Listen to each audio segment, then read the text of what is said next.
नमस्कार दोस्तों, जय माता दी। यश नाम वाले लोग चाहे मर जाना, परंतु इन 9 चीजों का दान कभी भी मत करना। गले में पड़ जाती है दरिद्रता और गरीबी। जी हाँ दोस्तों, चाहे हिंदू धर्म हो या कोई अन्य धर्म, दान करने का महत्व प्रत्येक धर्म में प्रचलित है। कहा जाता है दान करने से जीवन में खुशियां तो आती ही है, साथ ही लाइफ की तमाम मुश्किलें भी हल हो जाती है। परंतु ऐसे बहुत से लोग हैं जिन्हें आज भी इन बातों का नहीं पता कि आखिर किन चीजों का दान करना चाहिए और किन चीजों का नहीं, जिस कारण अक्सर लोगों को यह कहते सुना है कि दान आदि करने के बाद भी उनके जीवन की परेशानियां वैसी की वैसी ही रहती है। तो इसके लिए आपको इस बात का पता होना चाहिए कि दान करते वक्त कभी भी यह नहीं सोचना चाहिए कि इसके शुभ प्रभाव मिलेंगे। हमेशा निष्काम भावना से करना चाहिए, तभी इसका फल आपको प्राप्त होता है। इसके अलावा इस दौरान इस बात का खास ध्यान रखना चाहिए कि क्या दान करना चाहिए और क्या नहीं, क्योंकि कुछ लोगों की आदत होती है कि वो कुछ भी दान कर देते हैं, जिसका उनका अच्छा नहीं बुरा अंजाम भुगतना पड़ सकता है। तो चलिए विस्तार पूर्वक जानते हैं इसके बारे में। लेकिन वीडियो शुरू करने से पहले मेरी आपसे रिक्वेस्ट है, अगर आपने अभी तक हमारे इस YouTube चैनल को सब्सक्राइब नहीं किया है तो प्लीज सब्सक्राइब कर दीजिए। सबसे पहली चीज, पात्रों का दान न करना या गलत व्यक्ति को पात्रों का दान करना। विभिन्न ग्रंथों में और पुराणों में, चाहे वह गरुड़ पुराण हो या पद्म पुराण, इनमें पात्रों का दान करना बड़ा ही उत्तम माना गया है। लेकिन यह भी कहा गया है कि दान ऐसे व्यक्ति को देना चाहिए जो उसके योग्य हो, यानी दान हमेशा किसी जरूरतमंद को दान देना चाहिए जिससे वह संतुष्ट हो सके। अध्याय हुए दान देने से कोई लाभ नहीं होता। हो सकता है कि वह आपकी वस्तुओं का उपयोग भी न करे। जरूरतमंदों को दान देंगे तो जब भी वह आपकी वस्तुओं का उपयोग करेगा आपको दुआ देगा, जिससे आपका पुण्य बढ़ेगा। जिसे जरूरत नहीं है उसे देंगे तो वह हो सकता है कि आपको कोसता ही रहे कि बेमतलब का एक कबाड़ दे दिया। यानी दान में देने वाले या लेने वाले की भावना ही प्रमुख है। आप प्रसन्नता से देंगे और लेने वाला खुशी से लेगा तो पुण्य पाएंगे। दूसरी चीज, झाड़ू का दान करना। मान्यताओं के अनुसार झाड़ू अलक्ष्मी को दूर करने वाला है और देवी लक्ष्मी को घर में लाने वाला है। इसीलिए बहुत से लोग धनतेरस के अवसर पर झाड़ू भी खरीदते हैं।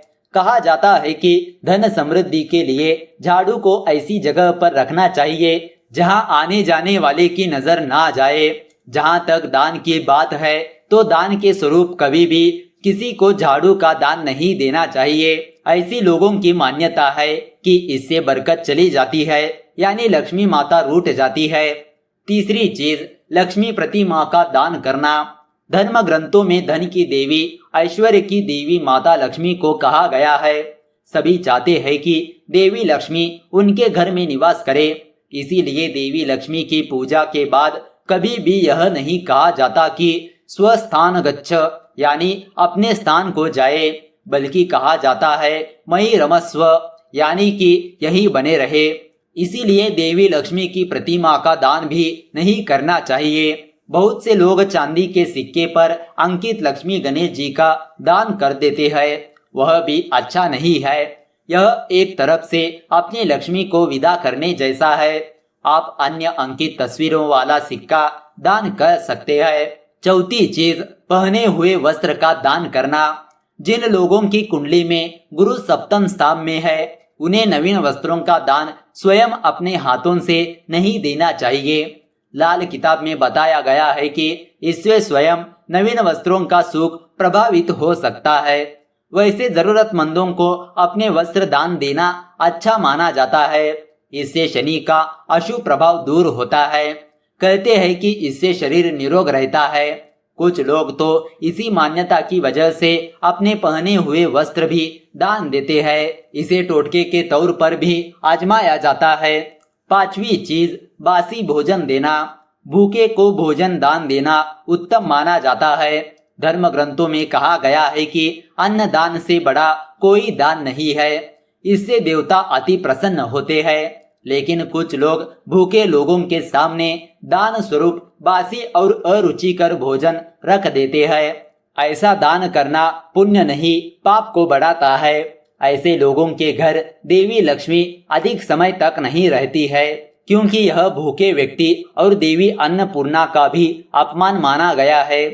छठी चीज, पुस्तकों का दान गलत व्यक्ति को करना। गीता में बताया गया है कि ऐसे व्यक्ति को गीता का ज्ञान मत दो जिसकी इसमें अरुचि हो या सुनने की इच्छा ना रखता हो।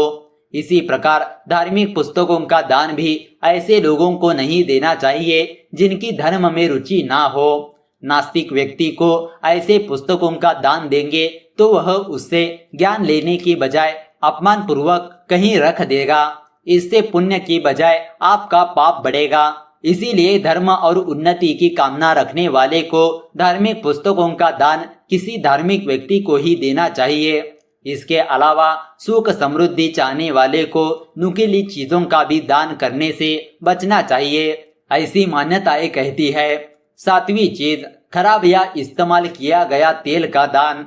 ज्योतिष के अनुसार तेल का दान करने से शनि देव शांत होते हैं, लेकिन खराब तेल का दान कभी भी नहीं करना चाहिए, क्योंकि खराब तेल या उपयोग किए हुए तेल का दान करने से आपको इसके दुष्परिणाम झेलने पड़ सकते हैं। इसके विपरीत परिणाम मिल सकते हैं। आठवीं चीज, प्लास्टिक की चीजों का दान करना। बहुत कम लोग यह बात जानते हैं कि हमें कभी प्लास्टिक की चीजों का दान नहीं करना चाहिए। प्लास्टिक की चीजों का दान करना अच्छा नहीं माना जाता। कहा जाता है कि इसका दान करने से आपको व्यापार नौकरी में नुकसान होता है, लेकिन हाँ, आप अपने लिए प्लास्टिक जरूर खरीद सकते हैं। नौवीं और आखिरी चीज, शाम के समय पैसे दान करना। ऐसी मान्यता है कि शाम के समय घर में लक्ष्मी का आगमन होता है, इसीलिए शाम के समय किसी को भी रुपये पैसे ही नहीं बल्कि कुछ भी दान नहीं करना चाहिए। ऐसा करने से लक्ष्मी घर से विदा हो जाती है और सुख सुविधाओं में कमी आने लगती है। साथ ही शाम के समय दूध दही का दान भी नहीं करना चाहिए, वरना बरकत में कमी आती है। तो दोस्तों, इस तरह आप जान चुके होंगे कि आपको किन चीजों का दान नहीं करना चाहिए। तो दोस्तों, अगर आपको यह वीडियो अच्छी लगी तो इस वीडियो को लाइक कर दीजिए और ज्यादा से ज्यादा लोगों को शेयर कर दीजिए। अगर आपके मन में कोई विचार या सवाल है तो नीचे कमेंट करके पूछ सकते हो। तो चलिए मिलते हैं अगले वीडियो के साथ। धन्यवाद।